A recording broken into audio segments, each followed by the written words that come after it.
Maya Rodriguez stepped off the military transport bus with her duffel bag slung over her shoulder, her dark hair pulled back in a tight ponytail. The morning sun beat down on Camp Pendleton as dozens of new recruits gathered in formation. She had dreamed of this moment since she was 12 years old, watching her older brother march in his dress blues. Now, at 22, she was finally here. The other recruits looked nervous, excited, or terrified.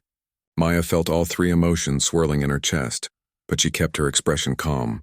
She had learned early in life not to show weakness. Growing up in East Los Angeles, she had seen what happened to people who looked vulnerable.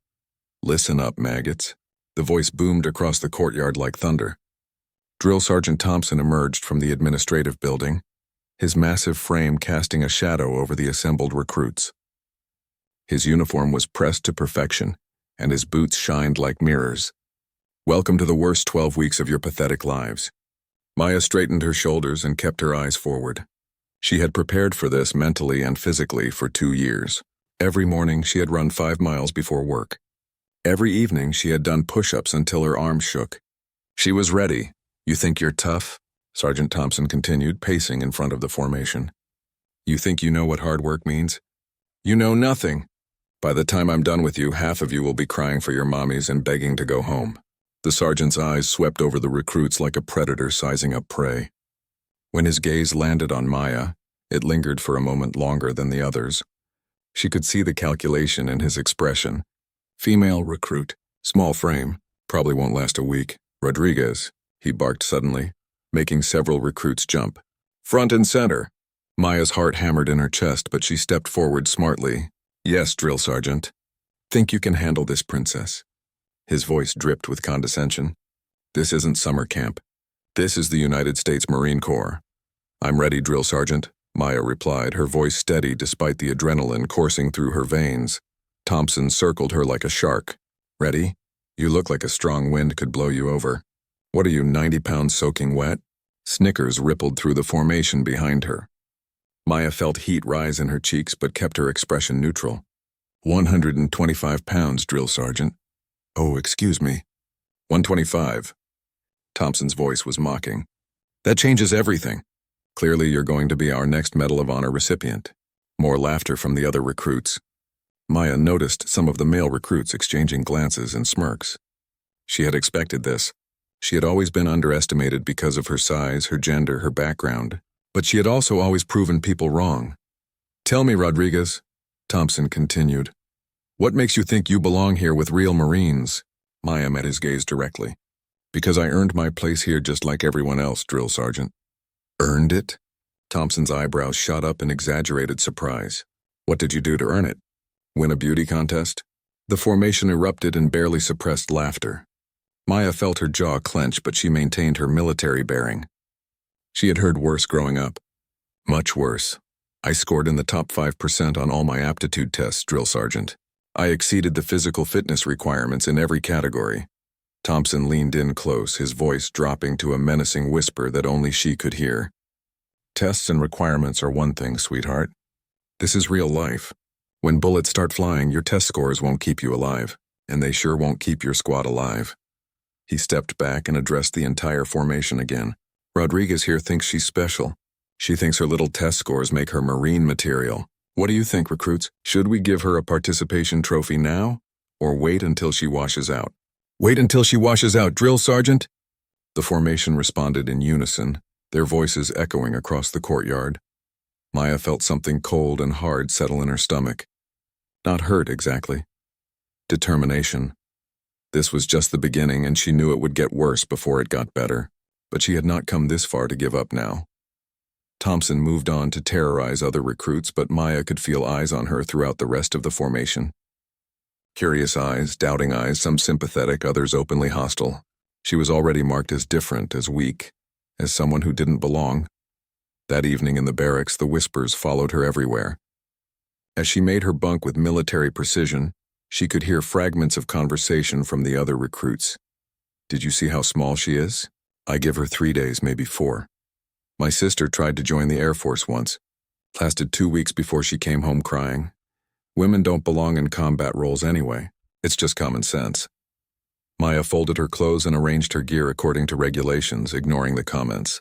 She had grown up as the only girl in a house full of boys with a father who had expected just as much from her as from her brothers. She had learned to fight for everything she wanted, to work twice as hard for half the recognition. One recruit, a tall blonde named Peterson from somewhere in the Midwest, approached her bunk. "Hey," he said quietly, "don't let Thompson get to you. He treats everyone like garbage at first." Maya looked up from organizing her footlocker. Peterson seemed sincere, but she had learned to be cautious about trusting people too quickly. "Thanks," she said simply. "I'm Jake," he continued. "Jake Peterson. From Ohio. Maya Rodriguez. Los Angeles." Jake nodded and started to say something else, but another recruit interrupted. "Peterson!" "What are you doing? Making friends with dead weight?" The speaker was a muscular guy with a shaved head and multiple tattoos covering his arms. His name tag read Sullivan. "She's not dead weight," Peterson replied mildly. Sullivan snorted. "Right, we'll see how long she lasts when things get real. I didn't come here to babysit some wannabe who thinks being in the Marines is like playing dress-up." Maya stood up slowly, meeting Sullivan's gaze. "Nobody asked you to babysit anyone." Sullivan's eyes narrowed. "Excuse me? You heard me. I can take care of myself, can you?" Sullivan stepped closer, using his height advantage to try to intimidate her. "Because from where I'm standing, you look like you'd break in half the first time you had to carry a real pack on a real march." Maya didn't back down. She had faced down gang members twice Sullivan's size in her neighborhood. "I guess we'll find out." The tension in the barracks was thick enough to cut with a knife. Other recruits had stopped what they were doing to watch the confrontation. Maya could see some of them placing silent bets on how this would play out. Before the situation could escalate further, the lights-out call echoed through the building. Sullivan gave Maya one last contemptuous look before heading to his own bunk. As Maya lay in her narrow cot that first night, listening to the sounds of 30 other recruits settling in around her, she stared at the ceiling and made a silent promise to herself. She would not quit. She would not give them the satisfaction of being right about her. She would prove that she belonged here no matter what it took. She had no idea that in a few weeks everything would change because of something hidden beneath her uniform, something that would shock everyone who thought they knew her story. The first week of boot camp felt like a month. Maya's body ached in places she didn't know existed. Every muscle screamed with exhaustion as she pushed through endless physical training sessions, obstacle courses, and grueling runs in the California heat. But she kept up. More than kept up. She excelled. During the morning run on day 5, Maya found herself in the top third of the formation, her breathing steady while larger recruits gasped for air behind her. Drill Sergeant Thompson noticed. He always noticed. "Well, well," he called out as they completed their 5-mile circuit. "Looks like Rodriguez can put one foot in front of the other after all. Don't get cocky, princess. Running is easy. Wait until we start the real training." The real training began the next day. Combat drills, weapons handling, tactical exercises that pushed every recruit to their breaking point. Maya watched as 3 recruits washed out in the first week alone. Peterson was struggling with the physical demands, his farm boy strength not translating well to endurance challenges. Sullivan, despite his size and attitude, was having trouble with the academic portions of their training. Maya, however, was thriving. Her test scores were consistently at the top of the class. Her shooting accuracy was exceptional. During hand-to-hand combat training, she used her smaller size and speed to her advantage, dropping opponents twice her weight with precise technique rather than brute force. But success only made her more of a target. "Rodriguez thinks she's hot stuff," Sullivan muttered during chow one evening. He was surrounded by his usual group of followers, all of them looking at Maya with varying degrees of resentment. "Probably thinks she's better than the rest of us." Maya ignored them, focusing on her meal. She had learned in her neighborhood that engaging with bullies only gave them what they wanted, a reaction. "I heard she grew up in the ghetto," another recruit named Kowalski added. "Probably joined up to get out of gang life." "Makes sense," Sullivan nodded. "Running from something. That's why she's trying so hard. Got something to prove." Peterson, who was sitting nearby, looked uncomfortable. "Come on, guys. She's outperforming half the platoon. Give her some credit." "Credit for what?" Sullivan's voice was getting louder. "For being a diversity hire? For checking boxes so the Corps can look good in recruiting brochures? Maya's fork paused halfway to her mouth. She set it down carefully and looked directly at Sullivan. "You got something you want to say to me?" The mess hall went quiet. Other recruits turned to watch the confrontation brewing. Sullivan stood up, his chair scraping against the floor. "Yeah, I do. I think you're here for the wrong reasons. I think you're taking up a spot that should go to someone who actually belongs here." Maya stood as well, her movements calm and controlled. "And who decides who belongs here? You? The Marine Corps decides. And real Marines don't need special treatment or lower standards." "What lower standards?" Maya's voice was level, but there was steel underneath. "I've met or exceeded every requirement they've given us. Same as you. For now," Sullivan sneered. "Wait until we get to the Crucible. Wait until things get really tough.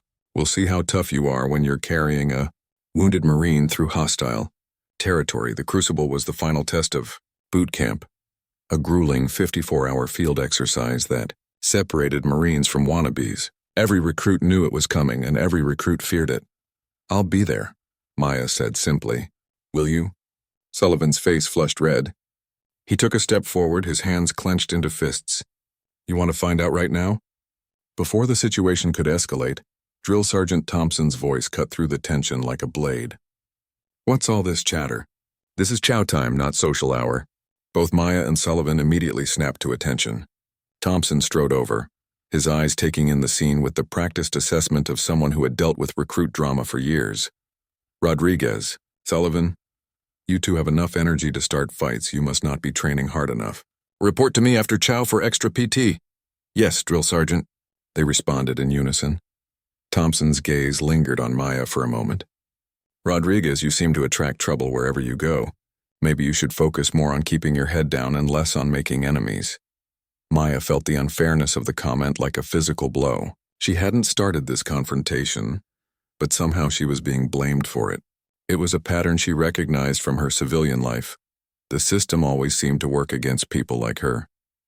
That evening, as she and Sullivan ran endless laps around the training field under Thompson's watchful eye, Maya reflected on her journey so far. Every step forward seemed to come with 2 steps back in terms of acceptance from her peers and instructors. The running punishment actually worked in her favor.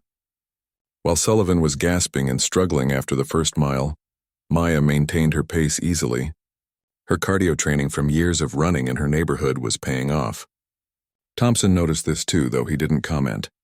After they were dismissed, Sullivan caught up to her outside the barracks. His face was red with exertion and anger. "This isn't over," he panted. "You think you're so special, but you're nothing. Just another quota fill trying to play soldier." Maya stopped walking and turned to face him. For a moment she considered telling him about her real background, about the things she had experienced that made boot camp feel like summer camp by comparison, about the scars hidden beneath her uniform that told a story of survival and sacrifice he couldn't imagine. Instead, she simply said, "We'll see." The second week brought new challenges: urban warfare simulations, advanced weapons training, and leadership exercises that tested not just physical ability, but mental toughness and decision-making under pressure. During one particularly difficult exercise, Maya found herself appointed as squad leader for a mock patrol mission. She had to lead a team of 8 recruits, including Sullivan, through a simulated hostile environment while achieving specific objectives. Sullivan made it clear from the start that he wouldn't follow her orders willingly. "I'm not taking commands from someone who probably can't even carry her own gear," he announced loudly enough for the whole squad to hear. Maya looked at him calmly. "Your choice. But when this exercise is over, Thompson is going to grade all of us based on how well we work as a team. You want to fail because of your personal problems with me, that's on you." The exercise was brutal. They had to navigate through a course filled with obstacles, simulated IED explosions and pop-up targets while carrying full gear and weapons. Maya's strategy was simple: use everyone's strengths and minimize their weaknesses. She put Peterson, who was struggling with endurance but had good eyes, on point as a lookout. She assigned Sullivan, despite his attitude, to carry the squad's heavy weapons because he had the physical strength for it. She positioned herself where she could maintain communication with all team members and make quick tactical decisions. When they encountered their first simulated ambush, Maya's training kicked in. She directed the squad's response with calm precision, using hand signals and clear, concise orders. Even Sullivan found himself following her commands instinctively, his military training overriding his personal prejudices. They completed the exercise faster than any other squad that day, with perfect mission accomplishment and no simulated casualties. Drill Sergeant Thompson was waiting for them at the finish line, his expression unreadable. "Rodriguez," he called out as the squad regrouped. Front and center. Maya's heart sank. Even when she succeeded, it seemed like she was in trouble. "Yes, Drill Sergeant." Thompson looked at his stopwatch, then at the notes on his clipboard. "That was the fastest time and highest score we've seen on this exercise in 6 months."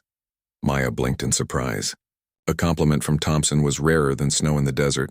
However, Thompson continued, and Maya's brief moment of hope evaporated.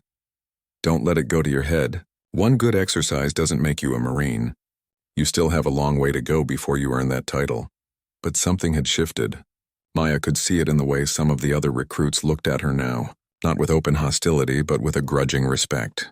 She had proven that she could lead under pressure, that her tactical thinking was sound, and that she could get results. Sullivan, however, was not impressed. If anything, her success seemed to make him angrier. "Congratulations," he said sarcastically as they headed back to the barracks. "You got lucky once. Don't think it means anything." Maya didn't respond.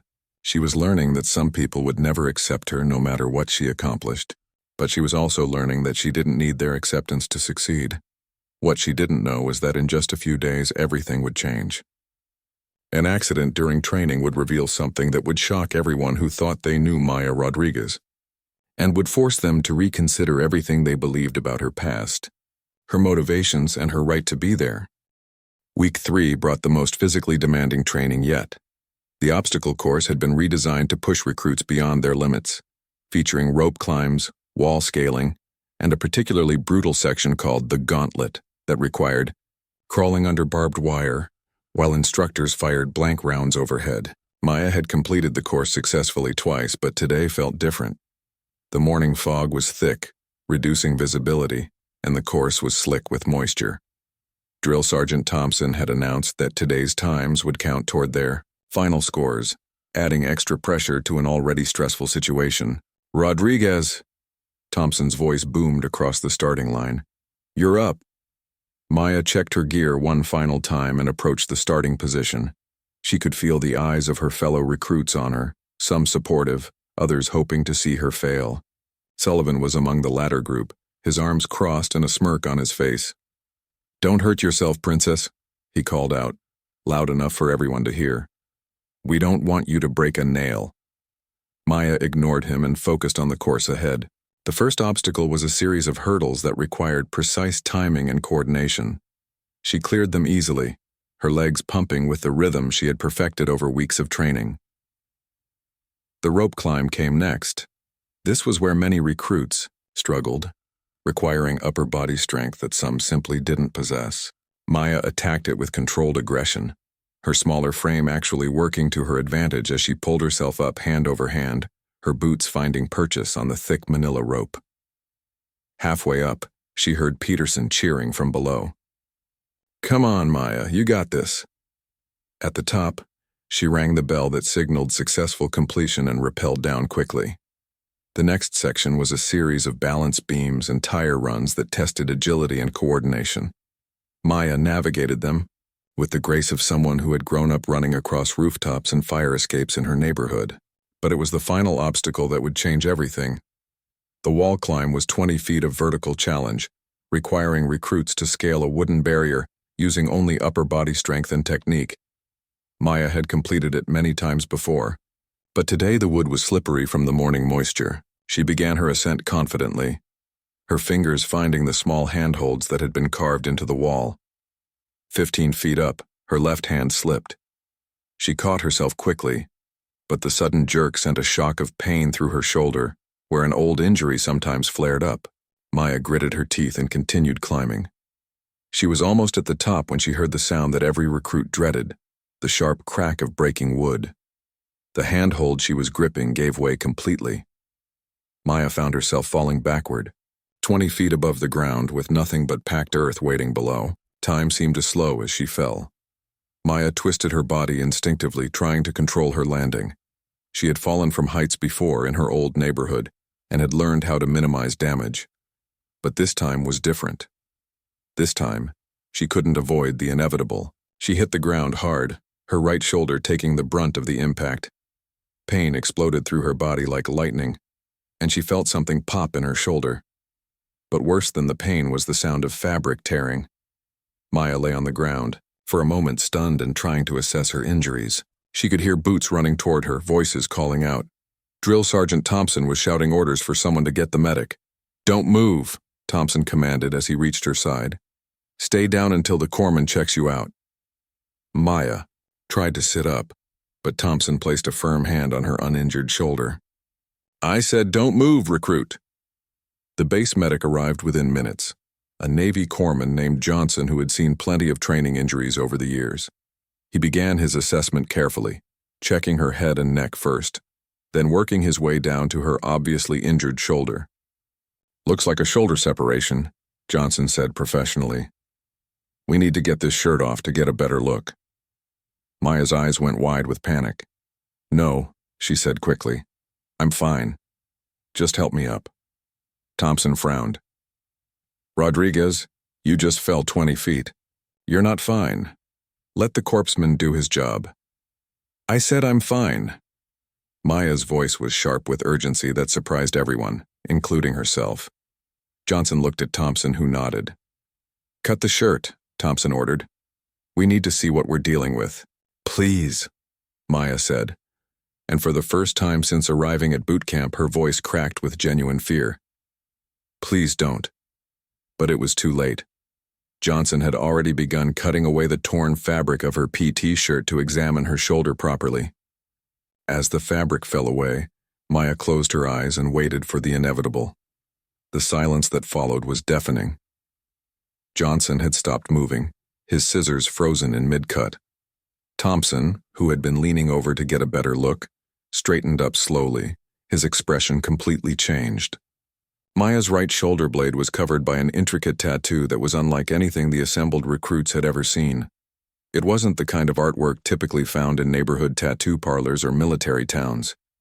This was something else, entirely precise, official-looking, and unmistakably military in nature. The tattoo depicted an eagle, globe, and anchor, the symbol of the Marine Corps, but not the standard version that decorates recruiting posters and uniforms. This was surrounded by symbols and markings that most people wouldn't recognize. But Drill Sergeant Thompson recognized them immediately. Special Operations Command insignia, intelligence units, classification levels that required security clearances most people never dreamed of obtaining. At the bottom of the design, in small, precise lettering, was a series of numbers and letters that made Thompson's blood run cold. They were unit designations and operation codes that were supposed to be classified at the highest levels of government. "Jesus Christ," Peterson whispered from somewhere behind them. Sullivan, who had been preparing another sarcastic comment, found his mouth suddenly dry. Thompson looked at Maya's face, which had gone pale with a mixture of pain and resignation.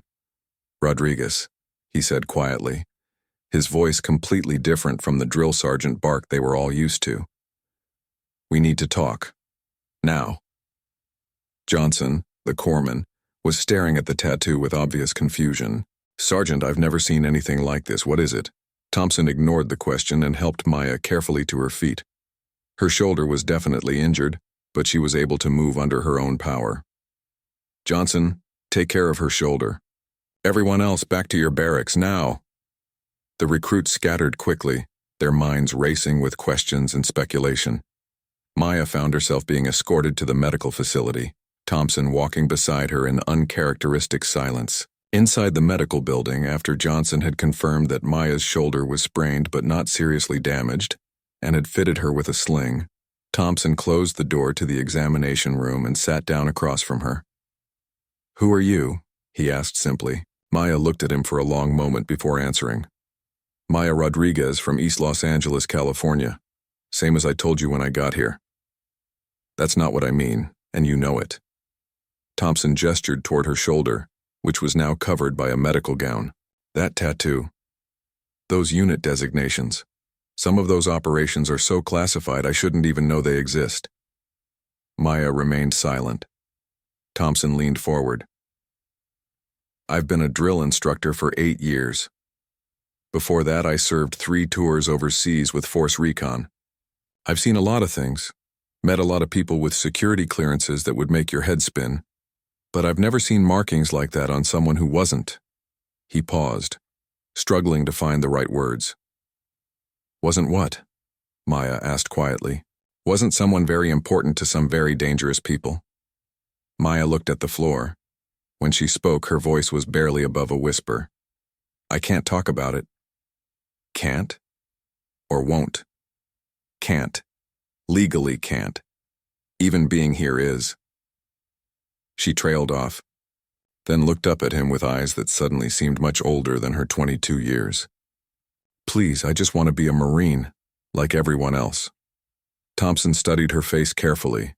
He had interrogated enemy prisoners, interviewed witnesses to war crimes, and stared down hardened criminals. He knew when someone was lying, and he knew when someone was telling the truth.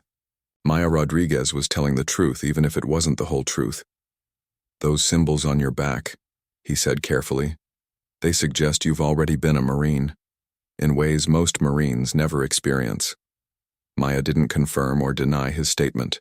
Thompson stood up and walked to the window, looking out at the training grounds where other recruits were continuing their exercises.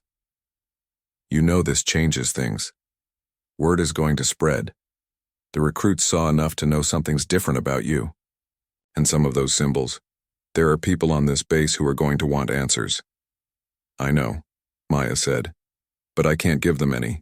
Thompson turned back to her. Can you continue training? Yes, sir. Even with questions about your background? Especially with questions about my background. Thompson nodded slowly. All right, Rodriguez, here's what's going to happen. You're going back to training tomorrow. I'm going to pretend this conversation never happened. But you need to understand something. Your secret is out now. Whatever you've been hiding, it's not hidden anymore. Are you prepared for that? Maya adjusted the sling on her arm and met his gaze directly. I've been preparing for it my whole life. As she left the medical facility and walked back toward the barracks, Maya knew that everything had changed. The whispers would start immediately. The speculation would be wild and probably completely wrong. But the truth, the real truth about who she was and what she had done before arriving at boot camp, would remain locked away where it belonged. What she didn't expect was how the revelation would affect her fellow recruits, particularly Sullivan, who was about to discover that his assumptions about Maya Rodriguez had been very, very wrong. The news spread through the barracks like wildfire. By evening chow, every recruit in the platoon had heard some version of what happened at the obstacle course. The stories grew more elaborate with each telling, but the core facts remained the same. Maya Rodriguez had a tattoo that had made Drill Sergeant Thompson stop in his tracks. Sullivan was holding court at his usual table, surrounded by his followers. I'm telling you, it was some kind of gang marking, he insisted, his voice carrying across the mess hall. Probably MS-13 or something like that. It explains why she's so secretive. Peterson, who had been present during the incident, shook his head. That wasn't a gang tattoo, man. I've seen gang ink before. This was different. Official looking. Official how? Kowalski asked, leaning forward with interest. Military symbols. Government stuff. I couldn't see all of it, but what I saw looked like... Peterson hesitated, unsure how to describe what he had witnessed. Like what? Sullivan pressed. Like something you'd see in a spy movie. The table fell silent for a moment before Sullivan burst into laughter. A spy, Rodriguez? Are you kidding me? She's probably just some wannabe who got fake military tattoos to try to impress people. But even as he said it, Sullivan's voice lacked its usual conviction. He had seen Thompson's reaction too, and the drill sergeant's shock had been genuine. Whatever that tattoo was, it had meant something significant to someone who had 20 years of military experience. Maya entered the mess hall at that moment, her arm still in a sling, and the conversation at Sullivan's table died immediately. Every eye in the room turned to her as she moved through the serving line, her expression carefully neutral. She chose a table in the corner, away from the main groups of recruits. Peterson watched her for a moment, then made a decision that would surprise everyone, including himself. I'll catch up with you guys later, He told his tablemates and walked over to where Maya was sitting alone. "Mind if I sit?" he asked. Maya looked up from her tray, studying his face. "Free country. For now." Peterson sat down across from her. "How's the shoulder?" "I'll live." Maya took a bite of her food, her movements careful to avoid aggravating her injury. "Look," Peterson said quietly, glancing around to make sure they weren't being overheard. "I don't know what's going on with you, and I'm not asking. But I want you to know that not everyone here is like Sullivan." Maya met his eyes. "Why are you telling me this?" "Because I grew up on a farm in Ohio with 3 sisters and a mother who could outwork any man in the county. I know what it's like when people underestimate someone because of how they look." Peterson paused. "And because what I saw today, whatever your story is, it's bigger than this place." Before Maya could respond, Sullivan appeared at their table, flanked by 2 other recruits. Well, Peterson's making friends with the mystery woman. "What do you want, Sullivan?" Peterson asked, his voice weary. "I want to know what kind of game Rodriguez is playing." Sullivan looked directly at Maya. "Nobody just shows up at boot camp with military tattoos unless they're trying to pull something." Maya set down her fork and looked up at Sullivan with an expression that made him unconsciously take a step back. There was something in her eyes that he hadn't seen before. Not fear or anger, but a kind of cold assessment that made him feel like he was being evaluated as a potential threat. "I'm not playing any games," she said quietly. "I'm here for the same reason you are, to become a Marine." "Right," Sullivan scoffed, but his voice had lost some of its edge. "People with secret government tattoos just randomly decide to go through boot camp for fun."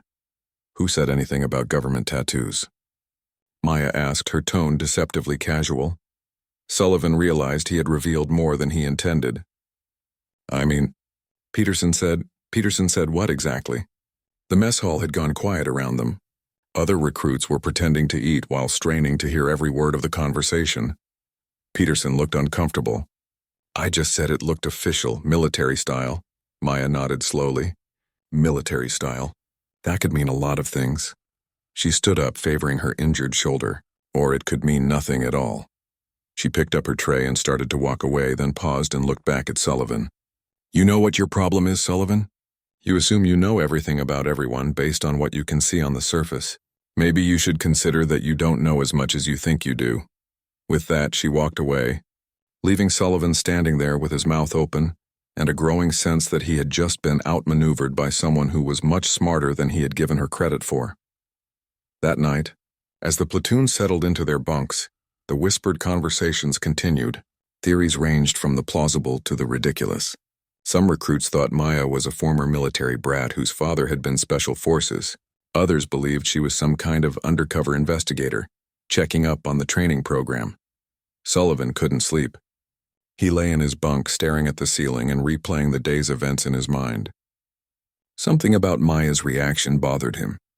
She hadn't denied anything, but she hadn't confirmed anything either. She had simply deflected his questions with the skill of someone who was used to keeping secrets. The next morning brought a surprise that would shift the dynamics of the platoon once again. During morning formation, a black sedan pulled up to the administrative building.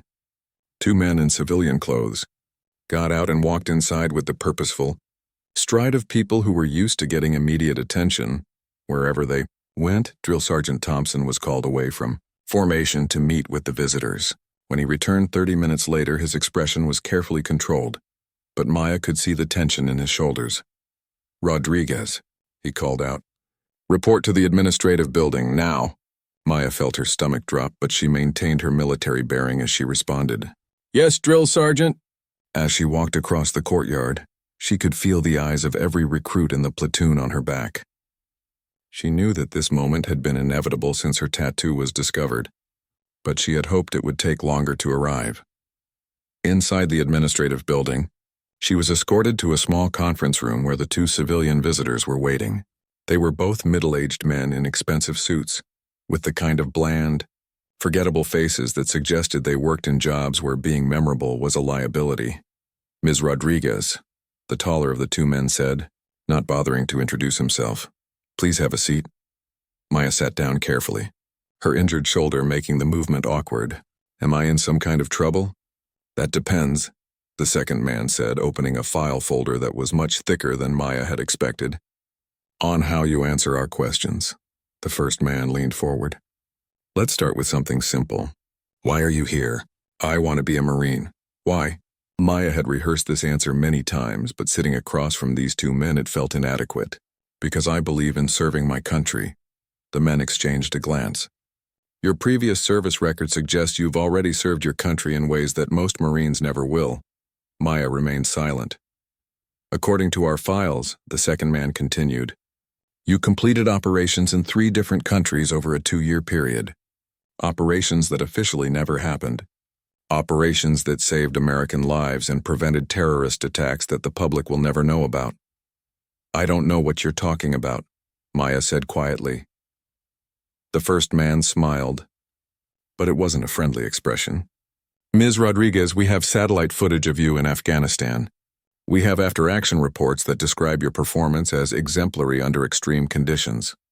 We have commendations from field commanders who say you're one of the most naturally gifted operatives they've ever worked with. Maya stared at the table in front of her. You have me confused with someone else. Do we? The second man pulled a photograph from the file and slid it across the table. It showed a figure in tactical gear scaling a building wall at night, the image captured by what appeared to be a security camera. The person's face wasn't visible, but the body type and movement style were unmistakably Maya's. That was taken in Syria 18 months ago, the man said. You were part of a team that rescued 3 American journalists who had been captured by insurgents. The mission was a complete success. No casualties, no international incidents, no media coverage. Maya looked at the photograph for a long moment, then back at the 2 men. Even if that were true, which I'm not saying it is, why would that matter now? I'm just another recruit trying to earn my place. The first man leaned back in his chair. Because, Ms. Rodriguez, we think you're here for a reason, and we want to know what that reason is. The reason is that I want to be a regular Marine. I want to serve openly, with a unit that knows my real name, wearing a uniform that identifies me to the world. I want to be part of something bigger than myself without having to hide who I am. The 2 men looked at each other again, communicating silently in the way that people who had worked together for years could do. That's very noble, the second man said finally. But you understand that your presence here raises certain complications, questions that we would prefer not to have to answer. Maya met his gaze directly. Then don't answer them. Let me finish boot camp. Let me earn my place just like everyone else, and then assign me to any unit you want. I'll serve wherever you send me, however you need me to serve. The first man closed the file folder. We'll be in touch, Ms. Rodriguez. In the meantime, continue your training. But understand that you're being watched closely. As Maya walked back to rejoin her platoon, she knew that the game had changed completely. Her secret was out, at least partially, and there would be consequences she couldn't predict. But she also knew that she was closer to her goal than ever before, the goal of serving her country as herself, not as a shadow operative whose existence was denied by the very people who sent her into harm's way. What she didn't realize was that Sullivan had been watching the administrative building the entire time she was inside, and that the arrival of 2 federal agents had answered some of his questions while raising many others that would keep him awake for the rest of the week. The atmosphere in the platoon changed dramatically after the visit from the federal agents. Word had spread quickly that Maya had been questioned by men who looked like they came straight from a government thriller movie. The recruits' reactions ranged from newfound respect to outright fear, with most falling somewhere in between curiosity and suspicion. Sullivan found himself in an unexpected position. For weeks he had been the loudest voice in questioning Maya's presence in their platoon. Now, faced with evidence that she might actually be someone far more significant than any of them had imagined, he was forced to reconsider everything he thought he knew. She could be anyone, he said to his usual group during an evening break. CIA Special Forces, some kind of undercover operative. We don't know anything about her real background. Peterson, who had been listening to Sullivan's theories with growing irritation, finally spoke up. So what if she is? She's still here, going through the same training we are, dealing with the same crap from the drill instructors. What difference does it make what she did before? What difference does it make? Sullivan's voice rose in disbelief. She's been lying to us from day one, making us think she's just some random recruit when she's probably got more military experience than Thompson. Maybe she's lying, Peterson shot back. Or maybe she just wants to be treated like everyone else. Did you ever think of that? The argument was interrupted by Drill Sergeant Thompson's voice booming across the barracks. Lights out in 5 minutes. I want everyone in their racks and I want silence. As the platoon settled in for the night, Maya lay in her bunk listening to the whispered conversations around her. She could hear fragments of speculation, theories about her identity, and debates about whether she could be trusted. It was exactly what she had hoped to avoid by keeping her background secret. The next morning brought news that would change everything once again. Thompson assembled the platoon for what they expected to be a routine briefing, but his expression was grimmer than usual. "Listen up," he began, his voice carrying across the formation. "We've received word that our training schedule is being accelerated. The Crucible, which was originally scheduled for week 10, has been moved up to next week." A ripple of shock ran through the formation. The Crucible was the final test of Marine Bootcamp, 54 hours of continuous challenges that pushed recruits to their absolute limits. Moving it up by several weeks meant that many recruits who were still struggling with basic skills would now be tested before they were ready. Additionally, Thompson continued, this Crucible will be observed by senior Marine Corps leadership and representatives from various government agencies. Your performance will be evaluated not just for graduation from boot camp, but for potential assignment to specialized units within the Corps. Maya felt a chill run down her spine. She understood exactly what Thompson was really saying. The federal agents who had questioned her had arranged for the Crucible to be moved up and observed. They wanted to see how she performed under extreme pressure, and they wanted to evaluate the other recruits to see who might be suitable for recruitment into their shadowy world. After the formation was dismissed, Thompson approached Maya privately. "Rodriguez, I need to speak with you." They walked to a quiet area behind the administrative building where they wouldn't be overheard. "Those men who visited yesterday," Thompson said without preamble, "they made it clear that your performance in the Crucible will determine more than just whether you graduate from boot camp." "What do you mean?" Thompson looked around to ensure they were alone, then lowered his voice. "They want to see if you're as good as your reputation suggests, and they want to see how you handle leading other Marines under extreme stress." Maya felt her stomach clench. "They want me to lead during the Crucible?" "Not officially, but they've made arrangements for scenarios where natural leadership will be tested, where someone will need to step up and make difficult decisions under pressure. And if I don't perform up to their expectations," Thompson's expression was grim, "let's just say that your future in the Marine Corps could be very different from what you're hoping for." Maya understood. If she failed to meet their expectations, she would likely be pulled back into the world of classified operations and denied identities that she was trying to escape. If she succeeded too well, she might end up in the same place. "What about the other recruits?" she asked. "Are they being evaluated too?" "Everyone will be watched closely, but you're the main event." That evening, Maya found herself in an unusual position. For the first time since arriving at boot camp, other recruits were approaching her seeking advice and guidance. Word had spread that the Crucible had been moved up, and many of the struggling recruits were panicking. Peterson was the first to approach her during evening free time. "Maya," he said quietly, "can I ask you something?" She looked up from the letter she was writing to her family, a letter that contained carefully edited truths about her experience so far. "Sure. That tattoo, the one Thompson saw, it means you've done this kind of thing before, doesn't it? Real combat, real operations?" Maya considered her answer carefully. "I've done things that might be useful in the Crucible, yes." Peterson nodded, looking relieved. "Some of us, we're worried about next week, about whether we're ready. Do you think, could you give us some advice? Help us prepare?" It was exactly the kind of situation Maya had hoped to avoid. Standing out, being seen as different, taking on a leadership role that would draw even more attention to her background. But looking at Peterson's worried face, she realized she couldn't say no. "What kind of help are you looking for?" "Tactical stuff. How to think under pressure. How to make decisions when everything's going wrong." Over the next hour, other recruits gradually joined the conversation. Even some of Sullivan's usual followers drifted over, drawn by curiosity and growing desperation as they contemplated the accelerated timeline. Maya found herself conducting an impromptu class on small unit tactics, drawing on training and experience she wasn't supposed to acknowledge having. She taught them how to assess threats quickly, how to communicate efficiently under stress, and how to make decisions with incomplete information. The most important thing, she told the group, is to remember that the crucible isn't just about individual performance.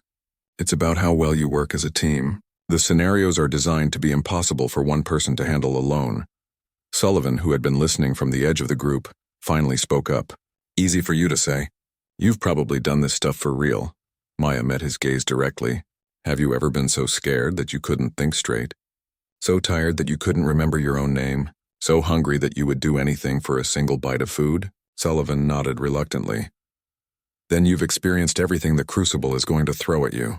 The only difference is context. What do you mean? I mean that fear is fear, exhaustion is exhaustion, and hunger is hunger, whether you're facing them in a training exercise or in the real world.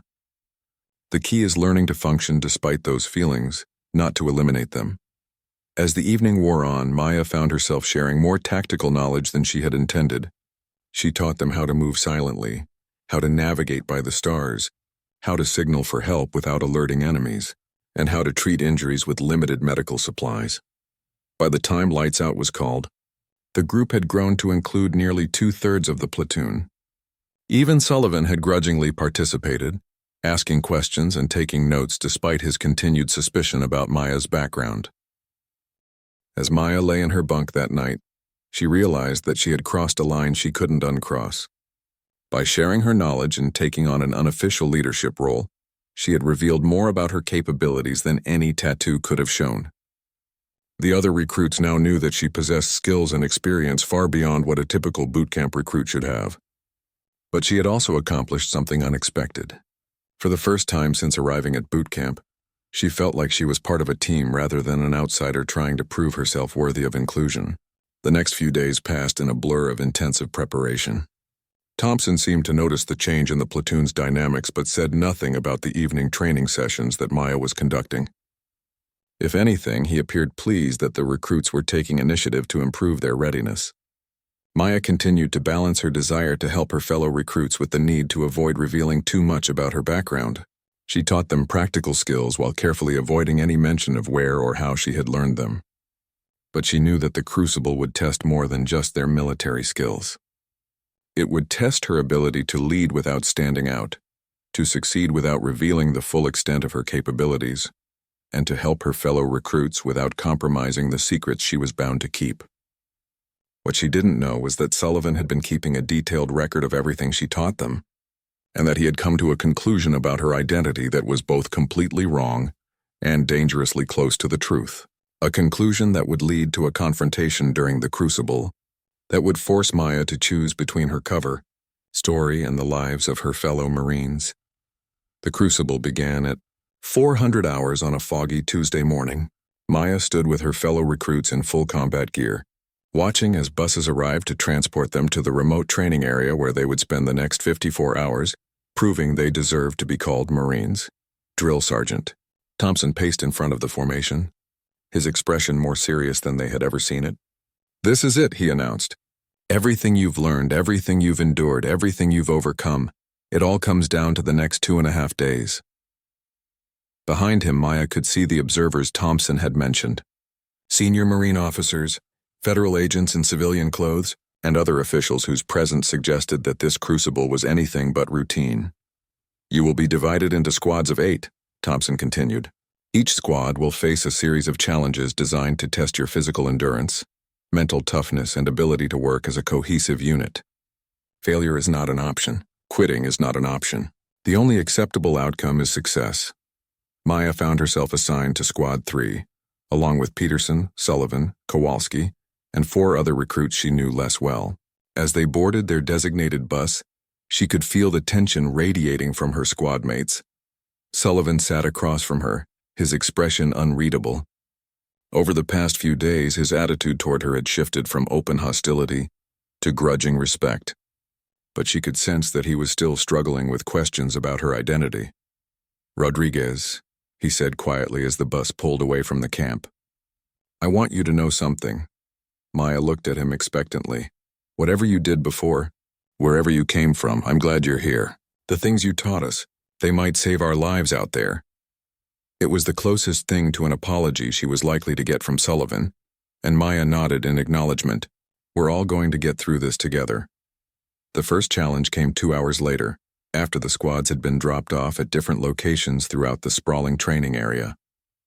Squad 3 found themselves at the base of a steep hill, facing what appeared to be an abandoned village that had been constructed specifically for training purposes. A Marine instructor approached their group with a sealed envelope. "Your mission," he announced, "is to secure this village and extract a high-value target who is being held in one of the buildings. You have limited intelligence about enemy positions and capabilities. You have 4 hours to complete the mission." He handed the envelope to Peterson, who had been designated as the squad leader for this exercise. "Additional intelligence is in the envelope. Good luck." As the instructor departed, Peterson opened the envelope and read the contents aloud. "Intelligence indicates between 6 and 12 hostile forces in the village. Unknown weapons capabilities. The target is being held in either the school building or the clinic. Both buildings are likely to be heavily defended." Maya studied the village layout from their vantage point on the hill. Her trained eye immediately identified potential sniper positions, likely patrol routes, and the most defensible positions within the settlement. "What do you think?" Peterson asked the squad, but his eyes were on Maya. She hesitated for a moment, knowing that taking charge would draw attention from the observers she could see positioned around the training area. But looking at her squadmates' faces, she realized that their success, and possibly their safety, depended on her experience. "We need to approach this systematically," she said. "First, we establish overwatch positions to identify enemy movements. Then we create a diversion to draw defenders away from our primary target." Sullivan nodded. "Like the tactics you taught us in the barracks." Maya spent the next 15 minutes outlining a plan that drew on everything she had learned in real combat situations. She assigned roles based on each recruit's strengths, established communication protocols, and created contingency plans for multiple scenarios. The mission went flawlessly. Maya's tactical planning allowed them to identify enemy positions without being detected, create an effective diversion, and extract their target with no casualties. They completed the objective in less than 3 hours, faster than any other squad. But it was the second challenge that would truly test Maya's resolve. 24 hours into the crucible, Squad 3 was exhausted, hungry, and operating on minimal sleep. They had successfully completed 3 challenges, but each success had revealed more of Maya's exceptional capabilities to the watching observers. The 4th challenge was different. Instead of receiving their briefing from an instructor, they found themselves facing a scenario that felt disturbingly real. They were awakened at 0300 by the sound of explosions and gunfire. Emergency flares lit up the night sky, and the voice that came over the loudspeaker was urgent and frightened. "All squads, this is base camp. We are under attack. Unknown number of hostiles have breached the perimeter. Squad 3, you are closest to the communications bunker. Secure the bunker and re-establish contact with headquarters." Maya was instantly alert, her combat instincts taking over. But something felt wrong about the scenario. The explosions were too controlled, the panic in the announcer's voice too practiced.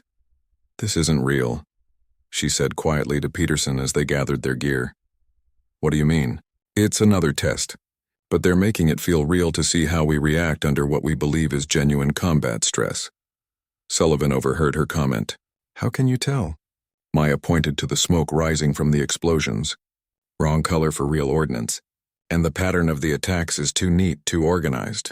This is designed to test our decision-making when we think lives are actually at stake." Despite knowing it was a simulation, Maya's heart was racing. The scenario was triggering memories of real combat situations she had experienced. Missions where the stakes had been genuine and the consequences of failure measured in lives lost. They reached the communications bunker to find it damaged and defended by instructors, playing the role of enemy forces. The challenge was clear. They had to retake the position and re-establish communications, but the instructors were using tactics and weapons that simulated a real combat environment. Maya found herself slipping into patterns of behavior that came from muscle memory and training that officially didn't exist. She moved with a fluid efficiency that spoke of real combat experience, made tactical decisions with a speed and accuracy that came from having faced life and death situations before. It was during this exercise that everything came to a head. "Sullivan, was advancing on the bunker when he stepped on what appeared to be a simulated landmine. The explosion was loud enough to be realistic, and Sullivan went down hard, crying out in genuine pain. Maya was at his side in seconds, her medical training taking over. Sullivan's leg was twisted at an unnatural angle, not from the simulated explosion but from falling awkwardly on the uneven ground. "It's broken," she said after a quick examination. "We need to get him medical attention now." Peterson looked around desperately. "But the mission—" "Forget the mission," Maya said sharply. "This is real. He needs help." She began treating Sullivan's injury with a competence that spoke of extensive medical training. As she worked, she called out instructions to the other squad members with an authority that came from having commanded troops in actual combat. "Kowalski, signal for medical evacuation. Peterson, establish a defensive perimeter. Everyone else provide cover." The observers who had been watching from concealment began moving closer, their casual assessment replaced by urgent attention. Sullivan, who was fighting through pain and shock, looked up at Maya with eyes that were suddenly clear and understanding.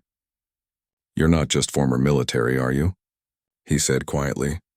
"You're still active. Some kind of special operations." Maya met his gaze as she continued treating his injury. "What I am doesn't matter right now. What matters is getting you the help you need." "But why are you here? Why are you going through boot camp if you're already—" Maya finished securing the splint on his leg and looked at him with an expression that was both tired and determined. "Because I want to serve openly, Sullivan. I want to be part of a unit where I don't have to hide who I am or pretend I'm someone I'm not. I want to be a Marine, not a ghost."